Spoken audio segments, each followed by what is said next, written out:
ओम नमो भगवते वासुदेवाय। श्रीमद् भागवत महात्म दूसरा अध्याय। भक्ति का दुख दूर करने के लिए नारद जी का उद्योग। नारद जी ने कहा, बाले, तुम व्यर्थ ही अपने को क्यों खेद में डाल रही हो? अरे, तुम इतनी चिंतातुर क्यों हो? भगवान श्री कृष्ण के चरण कमलों का चिंतन करो। उनकी कृपा से तुम्हारा सारा दुख दूर हो जाएगा।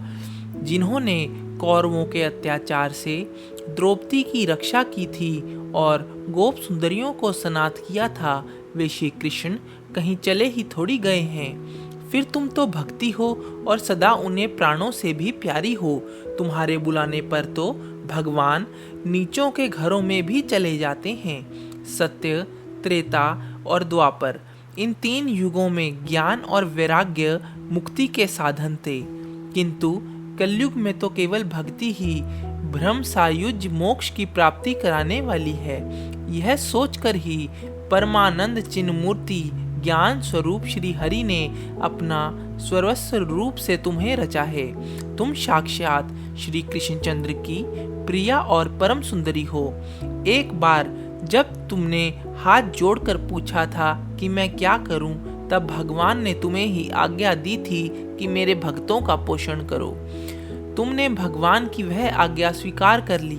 इससे तुम पर श्री हरि बहुत प्रसन्न हुए और तुम्हारी सेवा करने के लिए मुक्ति को तुम्हें दासी के रूप में दे दिया और इन ज्ञान वैराग्य को पुत्रों के रूप में। तुम अपने साक्षात स्वरूप से वैकुंठ धाम में ही भक्तों का पोषण करती हो। भूलोक में तो तुम्हें उनकी पुष्टि के लिए केवल छाया रूप धारण कर रखा है। अब तुम मुक्ति, ज्ञान और वैराग्य को साथ लिए पृथ्वी तल पर आई और सतयुग से द्वापर पर्यंत बड़े आनंद से रही। कलयुग में तुम्हारी दासी मुक्ति पाखंड रूप से रोग से पीड़ित होकर श्रीण होने लगी थी, इसीलिए वह तो तुरंत ही तुम्हारी आज्ञा से वैकुंठ लोक को चली गई। इस लोक में भी तुम्हारे स्मरण करने से ही वह आती है और फिर चली जाती है, किंतु इन ज्ञान वैराग्य को तुमने पुत्र मानकर अपने पास ही रख छोड़ा है। फिर भी कलयुग में इनकी उपेक्षा होने के कारण तुम्हारे ये पुत्र उत्साहहीन और वृद्ध हो गए हैं। फिर भी तुम चिंता ना करो, मैं इनके नव जीवन का उपाय सोचता हूँ। सुमुखी, कली के समान कोई भी युग नहीं है। इस युग में मैं तुम्हें घर घर में प्रत्येक पुरुष के हृदय में स्थापित कर दूंगा।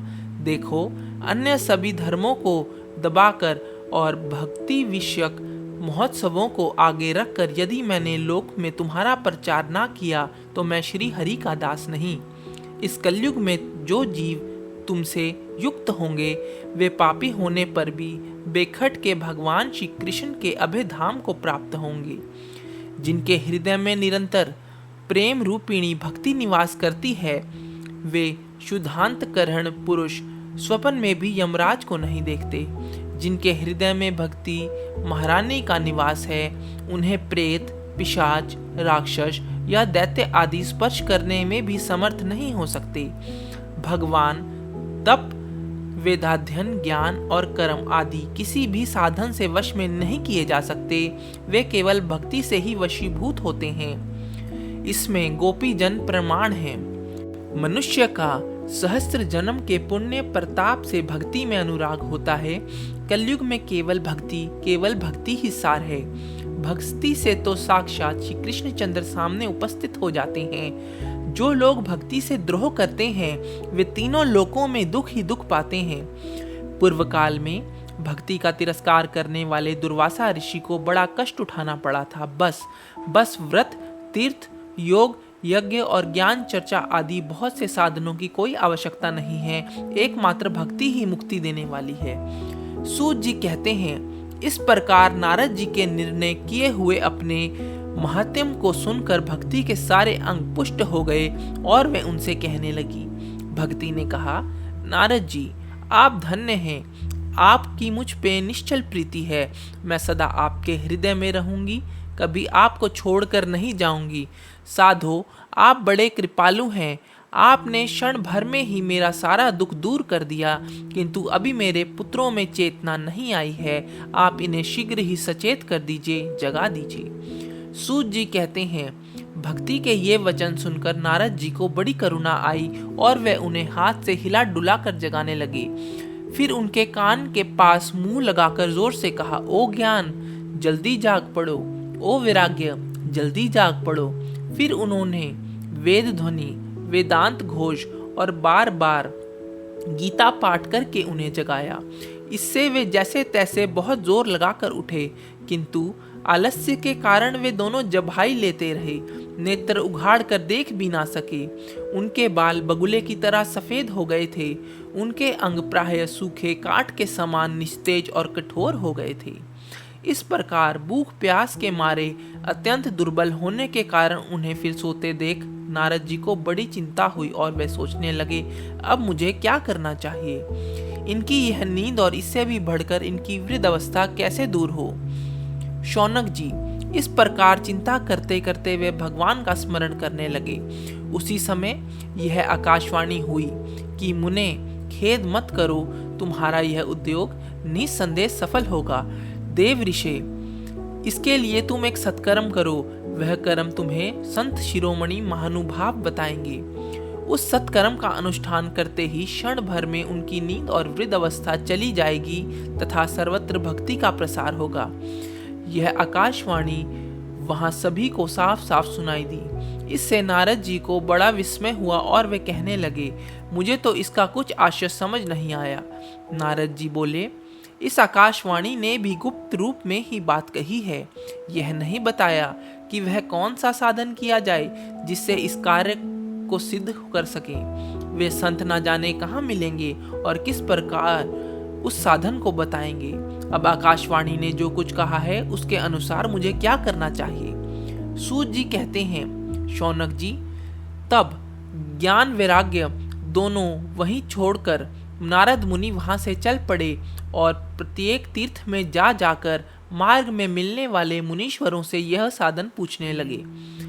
उनकी उस बात को सुनते तो सब थे, किंतु उसके विषय में कोई भी निश्चित उत्तर ना देता। किन्हीं ने उन्हें असाध्य बताया, कोई बोला इसका ठीक ठीक पता लगाना ही कठिन है, कोई सुनकर चुप रह गए और कोई तो अपनी अवज्ञा होने के भय से बात को टाल टूल कर खिसक गए। त्रिलोकी में महान आश्चर्यजनक हाहाकार मच गया।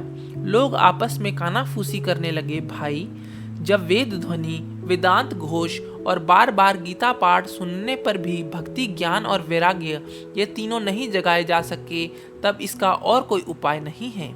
स्वयं योगी राज नारद जी को भी जिसका ज्ञान नहीं है, उसे दूसरे संसारी लोगों को कैसे बता सकते हैं। इस प्रकार जिन जिन ऋषियों से इसके विषय में पूछा गया, उन्होंने निर्णय करके यही कहा कि यह बात दुस्साध्य ही है। तब नारद जी बहुत चिंतातुर हुए और बद्री वन में आए। ज्ञान वैराग्य को जगाने के लिए वहां उन्होंने यही निश्चय किया कि मैं तप करूंगा। इसी समय उन्हें अपने सामने करोड़ों सूर्यों के समान तेजस्वी सनकादि मुनीश्वर दिखाई दिए। उन्हें देखकर वे मुनि श्रेष्ठ कहने लगे। नारद जी ने कहा, महात्माओं, इस समय बड़े भाग्य से मेरा आप लोगों के साथ समागम हुआ है। आप मुझ पर कृपा करके शीघ्र ही वह साधन बताइए। आप लोग बड़े योगी, बुद्धिमान और विद्वान हैं। आप देखने में 5-5 वर्ष के बालक से जान पड़ते हैं, लेकिन हैं पूर्वजों के भी पूर्वज। आप लोग सदा वैकुंठ धाम में निवास करते हैं, निरंतर हरि कीर्तन में तत्पर रहते हैं, भगवत लीला अमृत का रसास्वादन कर सदा उसी में उन्मत्त रहते हैं और एकमात्र भगवत कथा ही आपके जीवन का आधार है।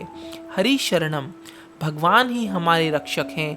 यह वाक्य मंत्र सर्वदा आपके मुख में रहता है।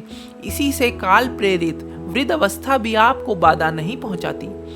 पूर्व काल में आपके भ्रू भंग मात्र से भगवान विष्णु के द्वारपाल जय और विजय तुरंत पृथ्वी पर गिर गए थे और फिर आपकी ही कृपा से वह पुनः वैकुंठ लोक पहुंच गए। धन्य है, इस समय आपका दर्शन बड़े सौभाग्य से ही हुआ है। मैं बहुत दीन हूँ और आप लोग स्वभाव से ही दयालु हैं, इसलिए मुझ पर आपको अवश्य कृपा करनी चाहिए। बताइए।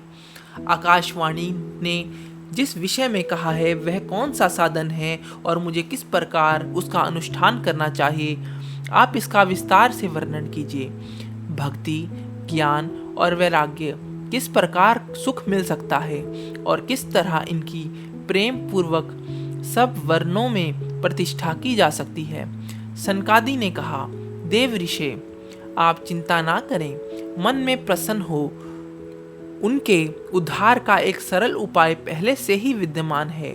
नारद जी, आप धन्य हैं, आप विरक्तों में शिरोमणि हैं, श्री कृष्ण दासों के शाश्वत पथ प्रदर्शक एवं भक्ति योग के भास्कर हैं।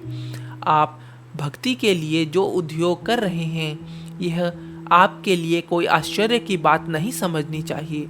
भगवान के भक्तों के लिए तो भक्ति की सम्यक स्थापना करना सदा उचित ही है।